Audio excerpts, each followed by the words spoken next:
Today हमने यहाँ पे आया है, ये जनता के ऊपर जो अनीति हो रहा है, अन्याय हो रहा है, उसको जनता के सामने, अरुणाचल की जनता के सामने रखने के लिए आया था। और हमने अभी तक बोल चुका है हमारा प्रेस कॉन्फ्रेंस में, यहाँ पे आर्थिक अन्याय हो रहा है, सामाजिक अन्याय हो रहा है और राजनीतिक अन्याय हो रहा है, और उसमें बेरोज़गारी सबसे बड़ा मुद्दा है।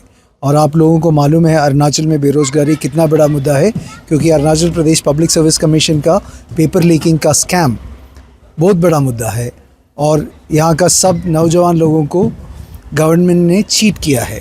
और अभी एक साल, ये 2017 से चल रहा है, फिर भी इसका कुछ सोल्यूशन नहीं निकला हुआ है। और पिछले साल पे बहुत ज़्यादा प्रोटेस्ट के बाद चीफ मिनिस्टर ने प्रॉमिस किया था कुछ 13 चीज़ों के ऊपर कमिटमेंट दिया था। अभी तो एक साल हो गया और एक भी चीज़ के ऊपर वो कमिटमेंट उसने अभी तक नहीं निभाया है। और अभी इलेक्शन का वक्त आया है, हमने ये जनता के कोर्ट के सामने, टू द पीपल्स कोर्ट, हमने तो ये प्रेजेंट कर रहा हूँ और जनता से बता रहा हूँ कि आप ही निर्णय ले लो, ये इतना भ्रष्टाचार करने वाला बीजेपी सरकार को क्या जवाब देने का है।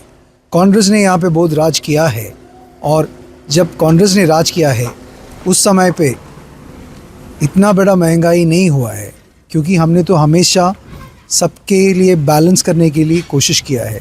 अभी आप देखो 2012 और 14 के बीच में एलपीजी सिलेंडर का भाव तो 2090 और 400 रुपये के बीच में था, और स्मृति ईरानी जैसे बीजेपी के नेता लोग रास्ते पे आया था और बहुत रोना शुरू किया था कांग्रेस गवर्नमेंट के ख़िलाफ़, और बोल रहा था महंगाई आम जनता को बहुत प्रॉब्लम्स दे रहा है। कि अभी स्मृति ईरानी को कोई प्रॉब्लम नहीं है, अभी बीजेपी को कोई प्रॉब्लम नहीं है।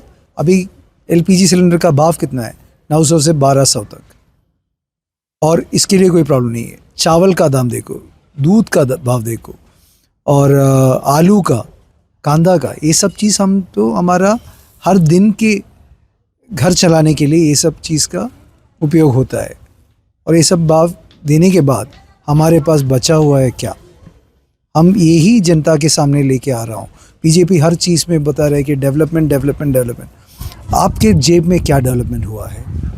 आम जनता के जेब में क्या डेवलपमेंट हुआ है? अरुणाचल के हर एक कोने कोने में रहने वाले अरुणाचल के वासियों के जेब में कितना पैसा बाकी हुआ है? अस्पताल जाएगा तो कितना महंगा है, स्कूल का फीस कितना महंगा है, हर चीज़ में महंगाई पड़ी हुई है। और इसी मुद्दे लेकर के हम अरुणाचल के जनता को सामना कर रहा है और पूछ रहा है कि आपको बीजेपी चाहिए या कांग्रेस को चाहिए। आपके ऊपर इतना अन्याय हो रहा है, राजनीतिक अन्याय भी हो रहा है। सुप्रीम कोर्ट, ईडी, सीबीआई, ये सब को लेकर के एक डिक्टेटर की तरह बीजेपी सरकार जा रहा है, एक फैसिस्ट गवर्नमेंट की तरह जा रहा है।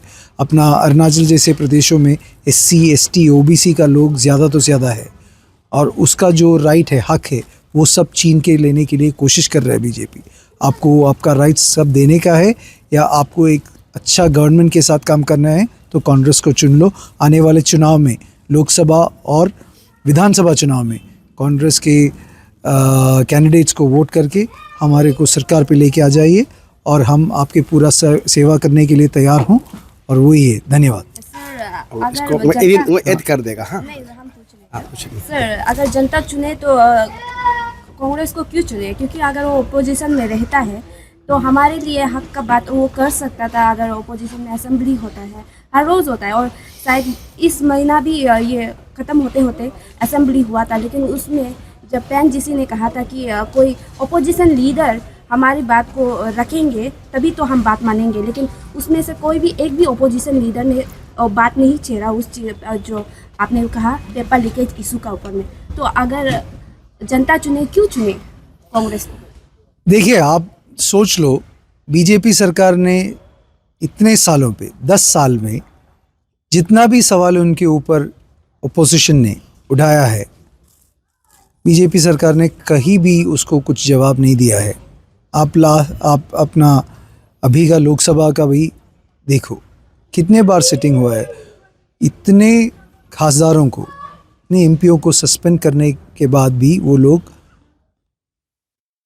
बिना किसी ऑपोजिशन से चर्चा करने से सब लेजिस्लेटिव बिल्स पास कर रहा है, सब पार्लियामेंट्री बिल्स पास कर रहा है। तो वो ऑपोजिशन को मानता ही नहीं है। वैसे भी ये स्टेट का भी सरकार, स्टेट का भी बीजेपी चला रहा है। तो इसीलिए हम जनता के सामने चुनाव के टाइम पे ये सब लेके आ रहा हूँ। हम आपको प्रॉमिस कर रहा हूँ, हम आपको वादा दे रहा हूँ कि अगर हम सरकार पे आएगा तो जो भी इस क्रिमिनल चीज़ में शामिल था वो सबको लेके आएंगे और एक अच्छा सुतार्य ट्रांसपेरेंट पब्लिक सर्विस कमीशन और सब चीज़ें आपको लेके आएंगे।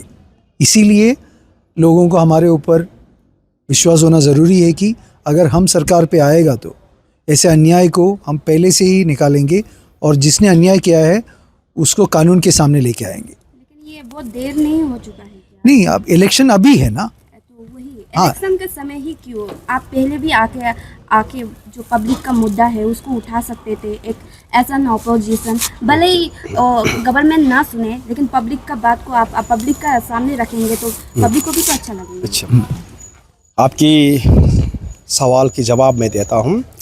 अभी प्रेस कॉन्फ्रेंस में भी यही सवाल किया था और मैं जवाब दिया।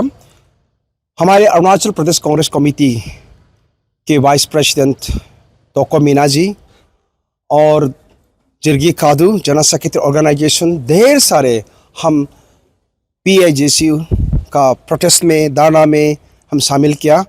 हम लोग गवर्नमेंट को मेमोरेंडम भी सबमिट किया है और हम लोग देख रहा था कि गवर्नमेंट का एश्योरेंस क्या है और गवर्नमेंट का रिएक्शन क्या है। तो वो जब एश्योरेंस देता है तो हम सोचा कि विश्वास किया कि वो ज़रूर फुलफिल करेगा। देन उसके बाद हमारा PAJCY का भी एक कहीं से एक RTI एक्टिविस्ट लोग को, सोशल एक्टिविस्ट लोग को वहाँ लेके आया। एक्चुअल जो विक्टिमाइज्ड डिप्राइव्ड स्टूडेंट लोग तो वहाँ पार्टिसिपेशन कम था। वहाँ में more of A political leaders, social workers, social activist लोग वो था। लेकिन